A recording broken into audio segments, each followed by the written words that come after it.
हरे कृष्णा। हमें हमेशा लगता है कि हम सब कुछ कर रहे हैं, जो भी हो रहा है हम कर रहे हैं। मैं घर चला रहा हूँ, मैं दुकान चला रहा हूँ, मैं बिजनेस कर रहा हूँ, मैं ये कर रहा हूँ, मैं बच्चों को संभाल रहा हूँ। ठीक है, हम सब प्रयास कर रहे हैं, संभालने वाला हुआ है। हम अपने कर्तव्य का पालन कर रहे हैं, लेकिन भरण पोषण करने वाला तो वही है, करण कराने वाला तो वही है। जैसे एक दृष्टांत दें कि एक ऊंट जो रेगिस्तान में घूम रहा था। अब आपको पता, ऊंट तो रेगिस्तान में रहते ही हैं।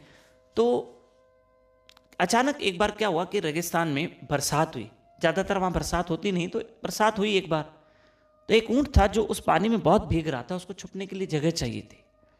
तो एक छोटा सा पहाड़ था, ज़्यादा हाइटेड नहीं था वो, ज़्यादा उसका हाइट नहीं था पहाड़ का, पर पहाड़ था।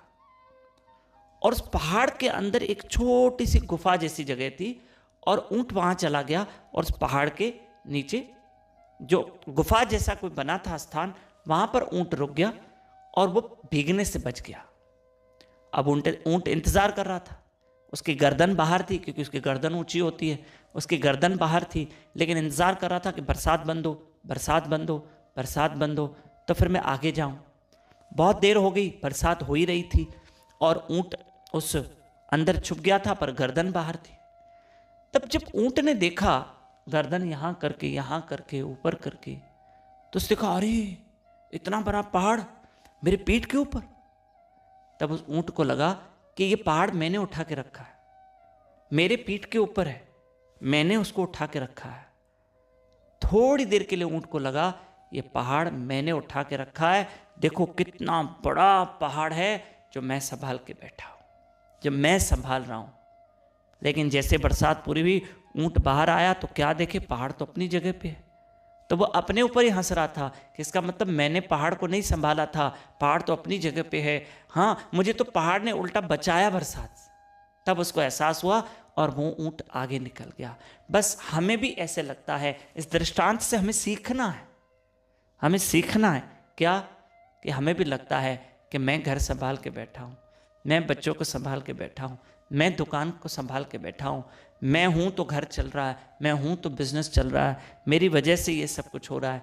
एक बात कहूँ, हम सब प्रयास कर रहे हैं, कर्तव्य का पालन कर रहे हैं, करण कराने वाला हो है। हमारा रिमोट तो उसके हाथ में है, हम क्या संभाल सकते हैं। कपड़े सीने की सुई हमसे संभलेगी नहीं भैया, कभी कभी वो भी गुम हो जाती है और ढूंढनी पड़ती है। ठीक है, करण कराने वाला हो है पक्का। 11 सितंबर राधा अष्टमी है, और आप मेरे साथ उस पवित्र दिन पर सुबह 4:30 से 5:30 बजे ब्रह्म मुहूर्त में लाइव रहना यूट्यूब चैनल दामोदर दास पे, और जरूर राधा रानी की महिमा सुनना।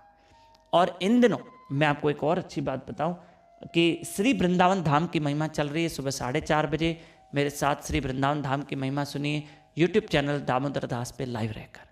नए भक्त हमारे साथ व्हाट्सएप पे जुड़ सकते हैं। हमारा नंबर नोट कीजिए 7066728666। इसी नंबर पे व्हाट्सएप पे अपना और अपने शहर का नाम लिखकर भेजिए। हरे कृष्ण।